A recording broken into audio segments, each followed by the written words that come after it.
The doctrine of Sola Scriptura, which originated with the Reformation in the 1500s, says that all one needs for correct theology and Christian practice is the Holy Scriptures, that is, the Holy Bible. There are so many churches and denominations that claim Sola Scriptura as a part of their fundamental creed that it can be said today that it is the prevalent or dominant teaching of doctrinal authority among the Christian churches. The problem with it is that while it sounds great in theory, it doesn't work in actual practice. In virtually every church and denomination which holds to Sola Scriptura in their statements of faith, in practice, there is always Scripture and commentaries, Scripture and the works of Luther, Scripture and the works of John Calvin, Scripture and fill in the blank, in order to bring the preaching of those Scriptures in line with the doctrinal stance of that church, pastor, or denomination. Why is this? If the Scriptures alone were sufficient, then there would be no need for any extraneous sources.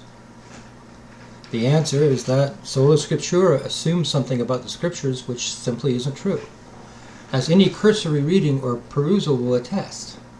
Sola Scriptura assumes that the Scriptures are written like an instruction manual, a systematic theology, or some other work where the theological doctrines of faith are clearly laid out and said plainly.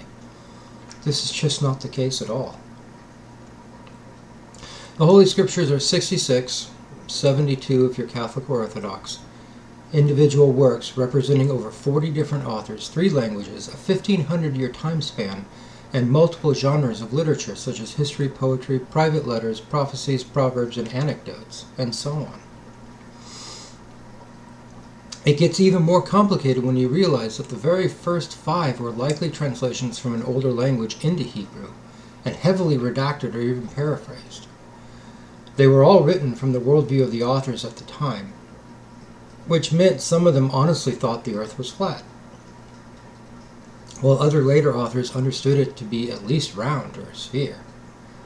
None of them were ever meant to be taken as a systematic theology, and in many cases, especially the New Testament letters, the authors assumed the reader would know what they were talking about to begin with. The truth is that when taking the Scriptures on their own without any theological presumptions, they reveal a progression of theological thought interspersed among their narratives, prophecies, and personal writings. There is in fact a single narrative which emerges, but it is a narrative, not a systematic theology. It is a story, not a doctrinal outline, and it was meant to exist as special revelation within the general revelation of the natural world, and to work set in the context of history, culture, societies, worldviews, and what we can deduce from what the natural world tries to tell us. It was never meant to operate apart from them or ripped from their context. It was certainly never meant to be confined to this or that theologian's ideas about what God should look like. I personally have come to the conclusion of what is called prima scriptura, where Scripture is the primary authority set in its proper context, but not the only authority divorced from them. And my thought is that interpretation must remain fluid and dynamic, not because the Scriptures change, but because our understanding does. Why do I get so critical of Sola Scriptura? It is because of the extreme to which many churches and individual Christians take it, often with a view to a particular translation of the Scriptures. It becomes so entrenched that the Bible itself becomes an idol. The thing which was meant for our good becomes an instrument of our downfall because of our inherent human malfunction. The real problem comes when these churches and individuals put the Scriptures on such a pedestal to where it becomes adoration, that is, worship ascribed only to God Himself, in the same way they accuse Catholics and Orthodox of the adoration of Mary, something which Catholic doctrine explicitly forbids.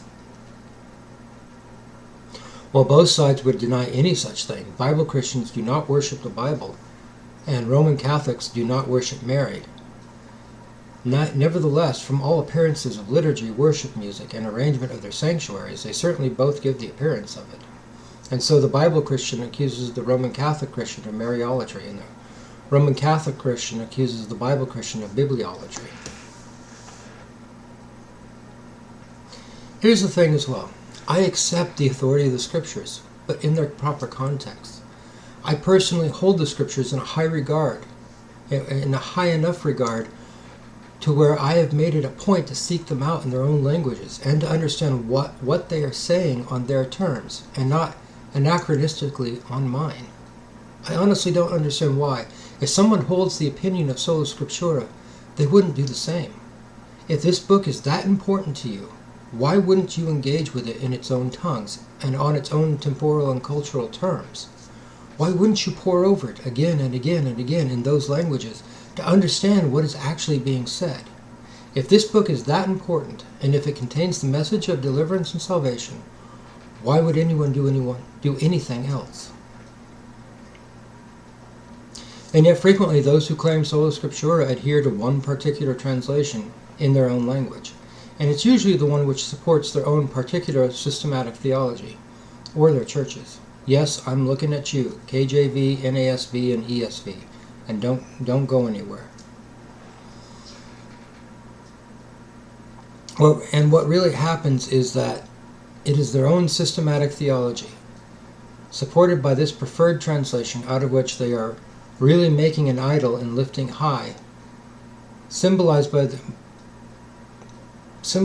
their preferred edition of the Holy Scriptures. Much like the Pharisees made an idol out of their own interpretations of the Torah, symbolized by the Torah itself, and something which Paul wrote copiously about trying to untangle and expose. The first authority for the disciple of Jesus Christ needs to be the Spirit of Jesus Christ, with whom they have been made one. It is Jesus Christ himself, grafted together with the disciple, who must first instruct and interpret everything for the disciple. But the problem which comes in is that many claim to be following his Spirit and yet clearly act according to their own malfunctioning fear, aggression, and bodily cravings. It takes time, practice, and a sincere humility to learn to hear and cooperate with his control. Yes, we have the writings of the prophets and apostles, but the apostles in particular were assuming that their readers already knew what they were talking about. And they were as much relying on the Spirit of Christ interpreting what they wrote for their intended audience as they relied on him for writing it. It was always meant to be about the Spirit of Christ and not the letters on the page. This was true for the Torah as much as it was true for the New Testament. Those writings in particular were meant to provide guidelines for disciples to know when they were operating from the Spirit and when they were operating from their own flesh, and the importance of understanding the consequences of both. The Spirit of Christ himself, however, was meant to be the first authority, the first canon, the first rule. Of course, Scripture has an authoritative place, but the first and most important authority and source of action, word, and thought for the disciple is the Spirit of Jesus Christ himself.